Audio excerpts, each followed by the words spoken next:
अंधेरे में जो होने वाला है वो आपके होश उड़ा देगा। आज हम सुनाएंगे असली धुरंधर की कहानी। क्या आपने कभी ऐसे शहर के बारे में सुना है जहां हवा में ऑक्सीजन से ज्यादा बारूद महकता है, जहां बच्चे लोरी सुनकर नहीं बल्कि AK-47 की गोलियों की आवाज सुनकर सोते हैं? कराची का लियारी इलाका 1990 से लेकर 2013 तक ये जगह एक जीता जागता नर्क थी, और इसी नर्क में पल रही थी एक ऐसी खौफनाक साजिश जो पूरे हिंदुस्तान को दहलाने वाली थी। पर इस साजिश को रोकने के लिए वहां मौजूद था एक ऐसा इंसान जिसका कोई नाम नहीं था, कोई पहचान नहीं थी, और उसे प्यार भी हुआ तो उस लड़की से जिसके खून में ही मौत लिखी थी। दोस्तों, कहानी के इस गहरे अंधेरे में उतरने से पहले मुझे कमेंट में एक सवाल का जवाब दीजिए।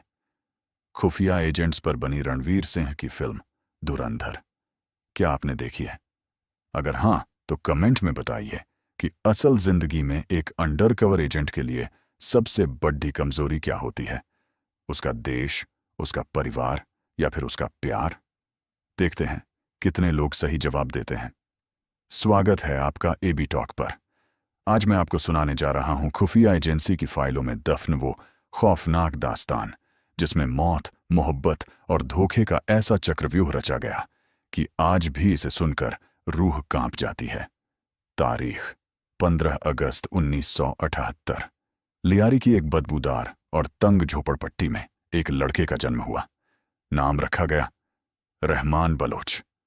रहमान ने बचपन से सिर्फ दो चीजें देखीं, भूख और खून। 18 साल की उम्र में उसने अपनी पहली हत्या की और 30 साल का होते होते वो बन गया लियारी का सबसे बड़ा और खूंखार डॉन।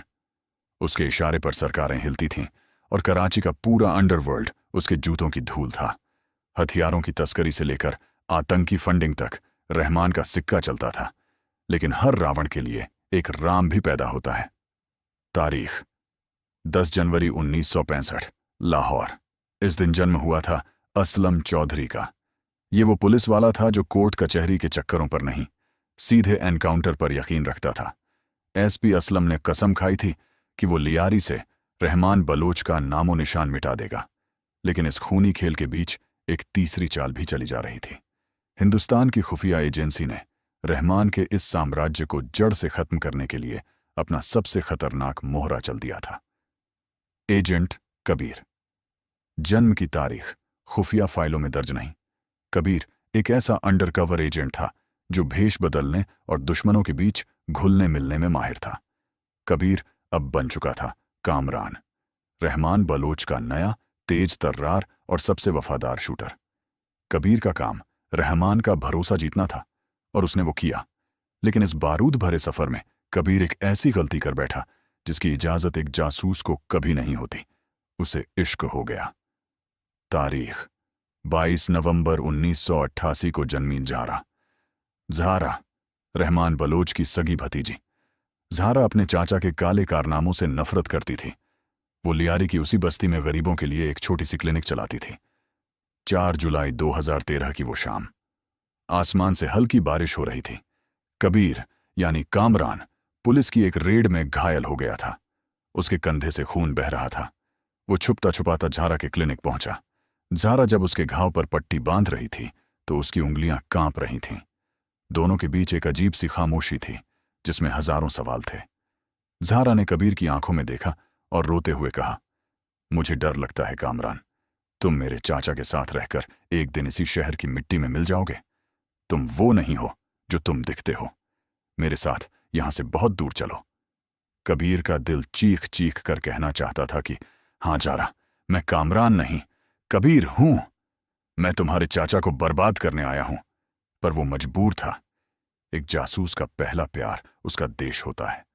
कबीर ने ज़ारा के आंसू पोंछे, उसका माथा चूमा और बेहद भारी आवाज में कहा, कुछ जंगें ऐसी होती हैं ज़ारा, जहां जीतने वाले भी बहुत कुछ हार जाते हैं। अगर मैं न लौटूं तो मुझे भूल जाना। पर मुसीबत दरवाजे पर दस्तक दे चुकी थी। 28 अगस्त 2013 की रात, पुरानी मिल का खंडहर। रहमान बलोच अपनी कुर्सी पर बैठा था। उसके हाथ में एक बड़ा सा खंजर था और सामने कबीर खड़ा था। रहमान की आंखों में शक का शैतान नाच रहा था। रहमान अचानक अपनी कुर्सी से उठा और उसने वो खंजर सीधा कबीर की गर्दन पर रख दिया। सुना है कामरान, हमारे बीच कोई गद्दार है जो पुलिस के कुत्ते असलम चौधरी को हमारी हर खबर दे रहा है। क्या लगता है तुझे, वो गद्दार कौन है? कबीर के गले से खून की शॉर्ट सी धार बह निकली। एक गलती, एक पसीने की बूंद और कबीर का सिर धड़ से अलग हो जाता। पर कबीर की आंखों में खौफ नहीं था। उसने ठंडे दिमाग से जवाब दिया, गद्दार जो भी है भाईजान, उसकी सजा सिर्फ मौत है। हुक्म करें तो आज रात ही उसका गला मैं काट लाऊं।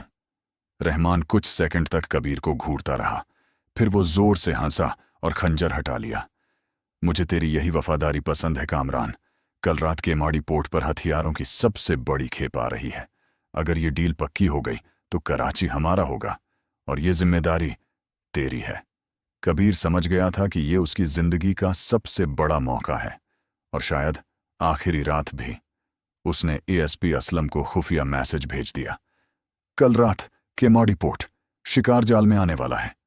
पर कबीर ये नहीं जानता था कि रहमान बलोच ने उसके लिए एक ऐसा जाल बिछाया था जिसमें फंसकर केमाड़ी पोर्ट की उस काली रात में सब कुछ तबाह होने वाला था।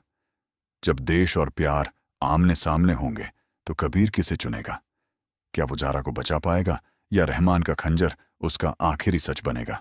इसका रोंगटे खड़े कर देने वाला अंजाम और केमाड़ी पोर्ट का वो खूनी खेल आप देखेंगे इस कहानी के दूसरे हिस्से यानी पार्ट 2 में। तो दोस्तों, पार्ट 2 देखने के लिए एबी टॉक को अभी सब्सक्राइब कर लें, क्योंकि अंधेरे में जो होने वाला है वो आपके होश उड़ा देगा।